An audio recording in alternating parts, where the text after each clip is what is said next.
Hello, my name's Zoe Williams. I'm a mum of 2 children and a food allergy blogger at myallergykitchen.com.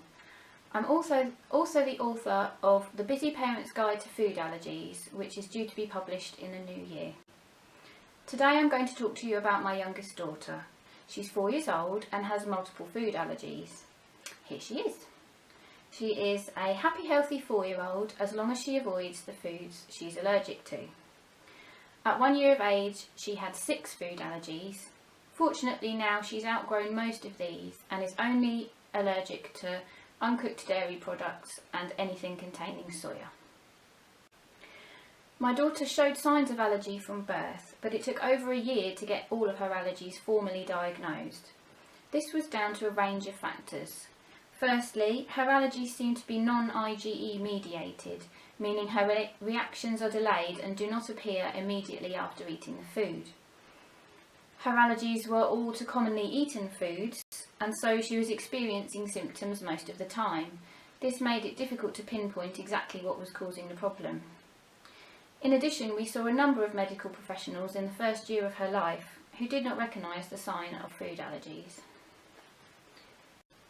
My daughter showed signs of cow's milk allergy from the day she was born. Even in the hospital, in the hours after her birth, she was vomiting profusely. In fact, she was sick so much that I had to send my husband out to buy more clothes for her, because she had been sick over all of the outfits I had packed in my hospital bag. This is despite the fact that she was exclusively breastfed. When we came home, she was a very colicky baby and would fuss and cry a lot. One day she cried for 6 hours without settling. She would often draw her knees up in pain and would struggle to pass wind and poo. A breastfeeding peer supporter told me about a study that showed that colic in breastfed babies improved when the mother cut dairy out of her diet. I decided to try it, and within a few days she was much better. She was like a different baby.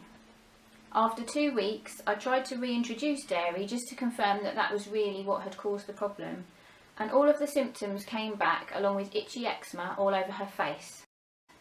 You can just about make it out in this picture, but it was actually bad enough that a lady looked in the pram, saw her and went, "Ugh, what's that all over her face?" I spoke to my health visitor about what had happened, and she advised me to continue excluding dairy from my diet. However, she said that we didn't need to see the GP about it, and we didn't get offered any further support. Now we'd confirmed the milk allergy, and I was on a strictly dairy-free diet, so naturally I started to include more soya in my diet. However, I noticed straight away that my little girl started getting similar symptoms on days when I had consumed soya milk. I stopped using soya milk and other foods made from soya. However, I was not strict about avoiding foods containing soya in the ingredients. Then, at 4 months old, she developed chronic diarrhoea. She was doing green mucousy poos 14 or 15 times a day and crying and unsettled at night. At first I put it down to a stomach bug, so I wasn't concerned, but after a few days when she hadn't got better, I went to see our GP. He said not to worry as she wasn't dehydrated. A few days later she developed a temperature alongside the diarrhoea, so I went back to the doctor, who referred us to see a paediatrician the same day. After a brief examination, I was told that it was gastroenteritis and sent home.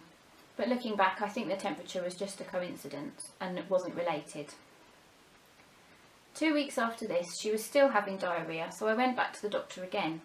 We saw a different GP this time. I asked whether he thought her symptoms could be due to another food allergy, and he gave me a very vague answer and said, "Well, you could try cutting some things out," but he didn't specify what things or how to do it. He then told me that she was just a naughty baby and that I should just leave her to cry at night time. Obviously, I didn't follow this advice. Instead, I decided to try strictly excluding all soya from my diet, and lo and behold, the diarrhoea resolved. This was very challenging as soya is present in about 60% of packaged food and is commonly used as a dairy substitute. Anyway, allergy number 2 discovered. Soon enough, it was time to start on solid foods. I was aware of the advice to introduce one new food at a time for babies with food allergies. However, I thought that this didn't apply to us, as our baby only had delayed reactions and didn't have an EpiPen. I also thought, as we had already discovered 2 food allergies, it would be impossible for her to have any more. I didn't realise that having a known food allergy actually increases the chances of being allergic to something else. We followed a baby-led weaning approach, which means self-feeding using finger foods right from the start, instead of spoon-feeding purees. And we included our daughter in family meals, as this approach had worked very well for us with our older daughter. We just made sure to exclude any foods containing dairy or soya. She enjoyed food and was soon having 3 meals a day. However, this meant I wasn't really keeping track of what she was eating or when new foods had been introduced.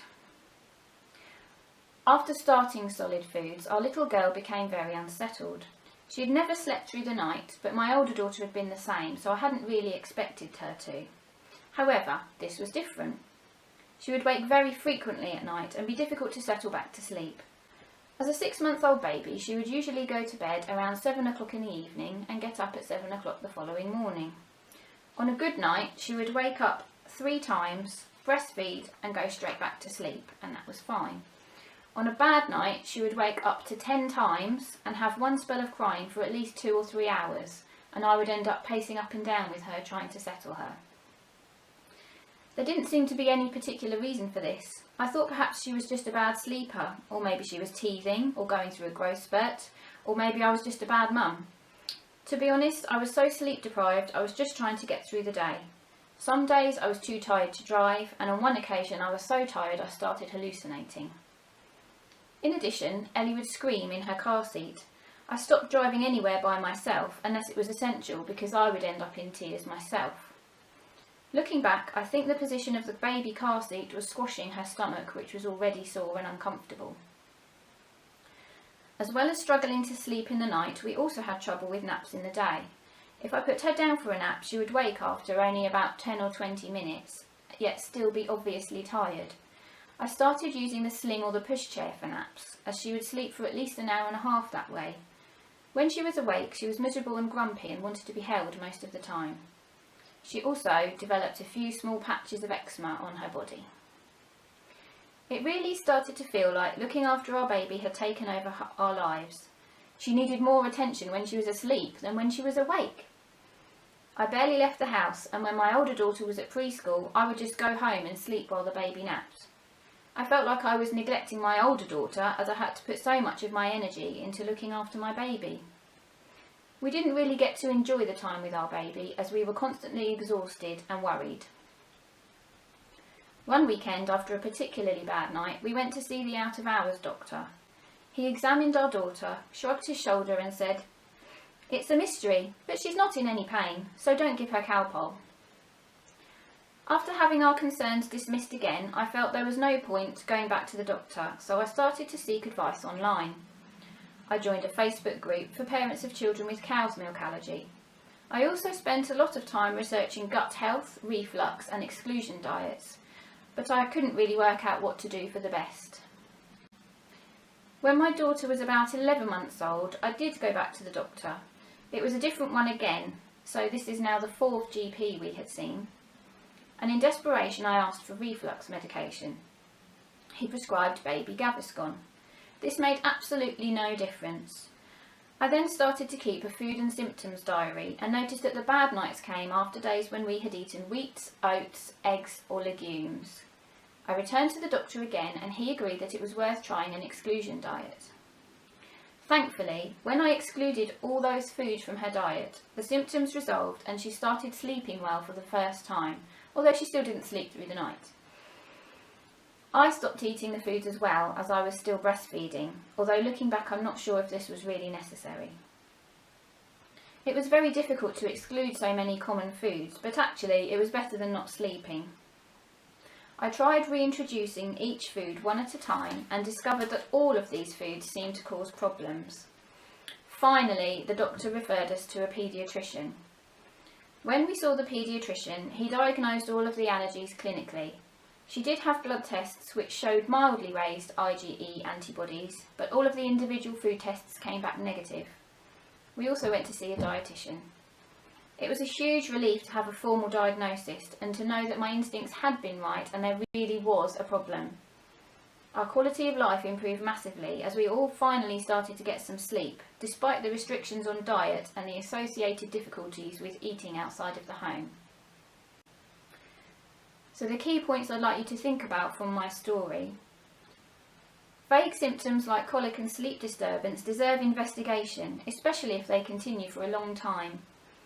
It is worth asking questions and investigating a bit more to find out if there is an underlying problem. A diary recording symptoms and diet can be a useful tool for diagnosis. When working with parents, don't underestimate the impact on well-being of seemingly minor problems like colic and sleep disturbance. These can affect quality of life and well-being for the whole family. Babies with diagnosed cow's milk allergy should receive dietetic advice before starting weaning to introduce one new food at a time, especially for common allergens. So I'd just like to say thank you for taking the time to listen to our experiences. I hope that sharing our story can help to improve patient care in the future. If you have any questions or would like to know more, please contact me at zoe@myallergykitchen.com. Thank you.